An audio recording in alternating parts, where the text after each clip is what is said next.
Assalamualaikum warahmatullahi wabarakatuh. Salam Kak Yano Bintang. Kita akan membicarakan net etiquette. Kemarin saat saya memberi presentasi menjadi narasumber di seminar Universitas Negeri Surabaya, ada yang bertanya, net etiquette itu seperti apa? Net etiquette berikut ini. Ini adalah 10 net etiquette yang terbiasa dilakukan oleh orang-orang sedunia. Yang pertama, menghindari memposting komentar yang menyakitkan atau menyinggung secara online alias menyala. Yang kedua, hormati privasi orang lain dengan tidak membagikan informasi pribadi, foto atau video yang orang lain mungkin tidak ingin dipublikasikan secara online.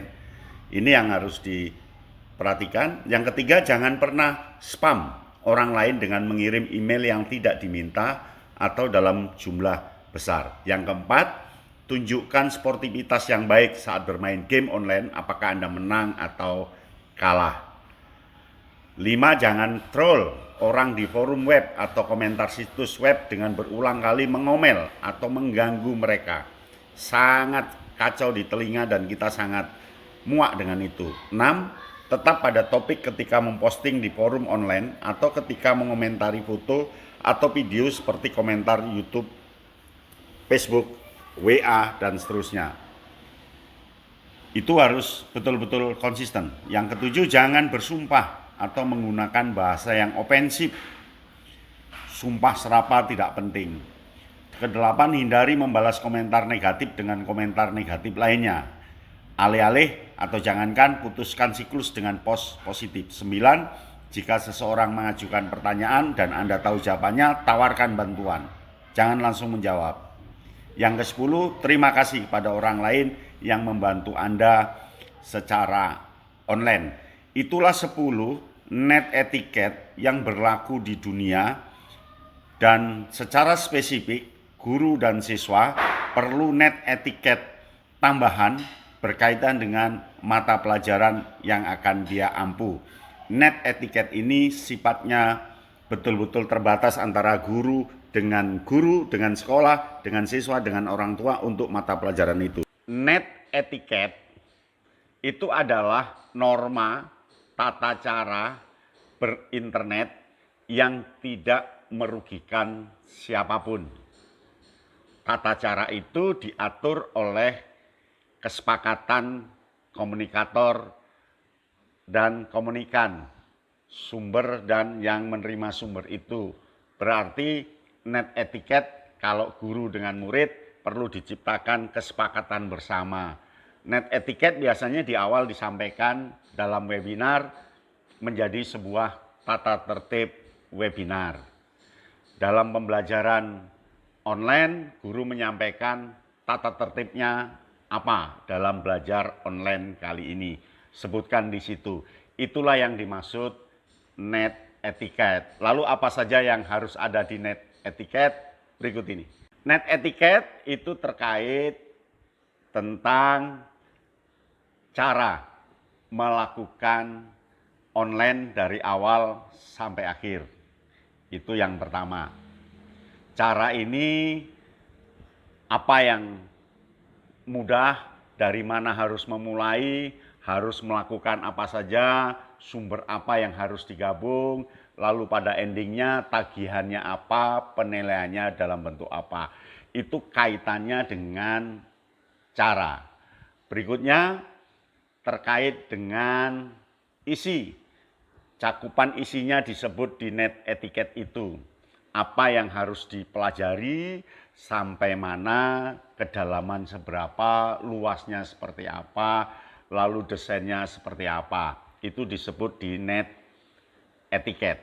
Net etiquette ini betul-betul bermanfaat sehingga pembelajaran online di dunia ini mengenal yang namanya net etiquette. Lalu net etiquette apa saja?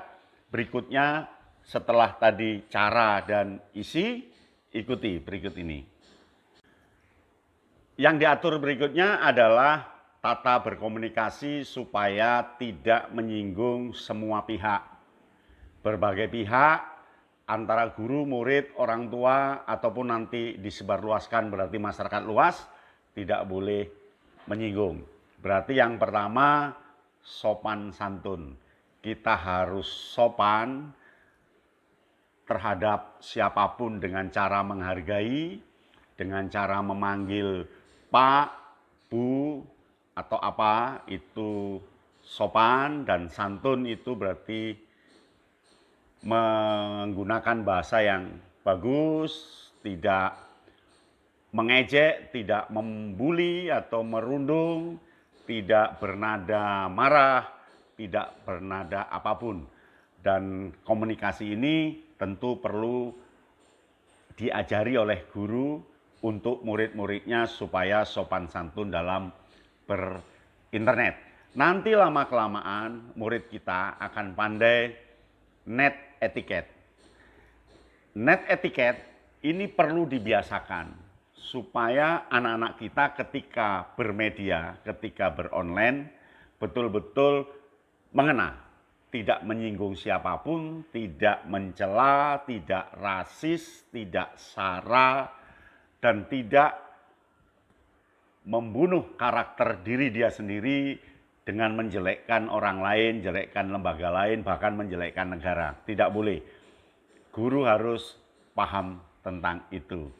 Lalu bagaimana net etiket isi berikutnya setelah sopan santun? Ikuti berikut ini. Setelah tadi net etiket mengatur cara, mengatur cakupan materi, mengatur sopan santun berinternet, beronline. Nah, yang keempat adalah bagaimana berpikir positif, berbahasa positif. Karena bahasa positif ini akan memperkuat anak belajar dengan bagus. Bahasa positif ini di dalamnya tidak ada keluhan, di dalamnya tidak ada putus asa. Memang dia sopan santun, tetapi isinya putus asa. Dia sopan santun, tapi isinya menyalahkan diri sendiri. Tidak boleh. Jadi yang terakhir, dia harus berbahasa positif.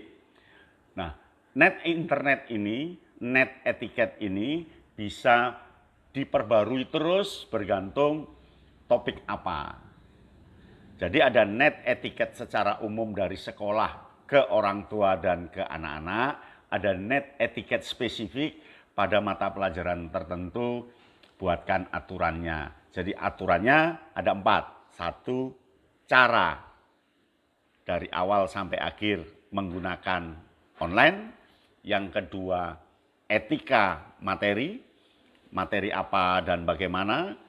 Yang ketiga tentang sopan santun berinternet. Yang keempat berpikir positif. Berpikir positif menjadi bungkus semuanya. Demikian yang dinamakan net internet. Setiap guru punya net internet yang terbatas untuk murid-muridnya pada topik itu atau pada mata pelajaran itu. Net etiket dipatuhi bersama oleh murid dan guru. Tidak boleh menggunakan net etiket yang lainnya di tempat lain kalau itu spesifik guru dengan murid dalam mata pelajaran tertentu. Dan siswa akan menyadari itu. Semua pembelajaran online di dunia menggunakan net etiket. Karena net etiket ini memperkuat, memperlancar keberhasilan belajar. Selamat membuat net etiket. Sampai di sini, salam Kak Yatno Bintang.